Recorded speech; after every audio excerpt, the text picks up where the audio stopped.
Now let's take a look at the grain oscillator, which is really the one that we are more interested in.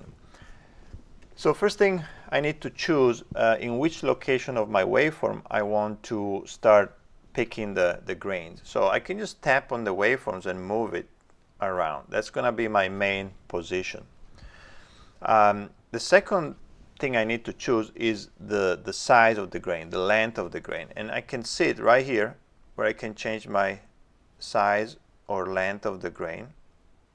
And I can also change the number of grains that compose a cloud. So every time I press a key, I'm going to hear a cloud of grains that are going to be selected around my position with a certain number of grains, and each grain being of a certain length. Right? So if I play it now, I start hearing my original waveforms kind of tweaked.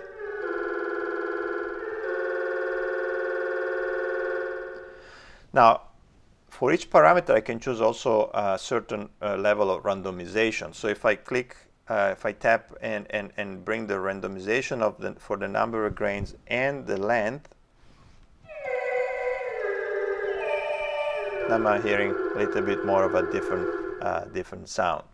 Another parameter that I can change is how the transition between grains is going to happen. So this big knob right in the middle allows me to change exactly that parameters, right? I can choose different shapes that represent the transition between grains. So a smoother transition like this one is different from something a little bit more sharper, a bit edgier, or shorter and glitchier like this. So that has a big impact on how the sound is going to be. So we can change that too. If we go to the next level of parameters, we can retune it, both in a coarse way and in a finer way.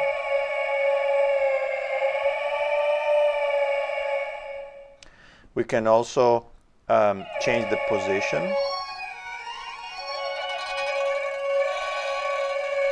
Again, I can do the same by just tapping on the waveform.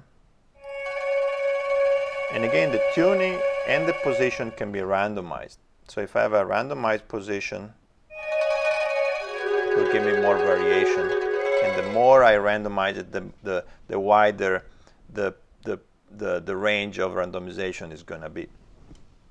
I can also choose different options in terms of how the grains are going to be played back.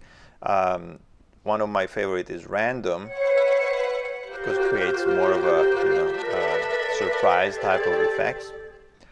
I can also change in the next level of parameters the stereo width, so I can do it more of as a mono signal or more open in stereo, usually a nicer option.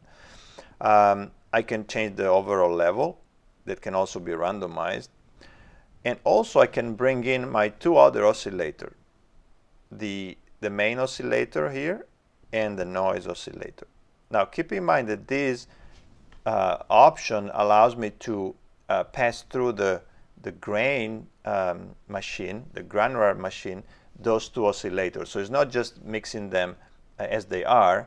I can do that through these parameters, but it's actually having them brought into the granular machine in order to tweak them more. So if I bring in this parameter,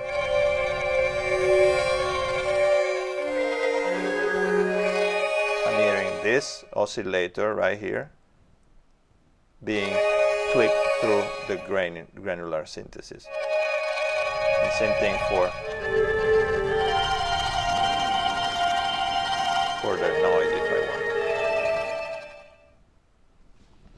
So as you can see, very, very powerful. There's a lot we can do. Just even up to this point, we can create some very interesting sounds.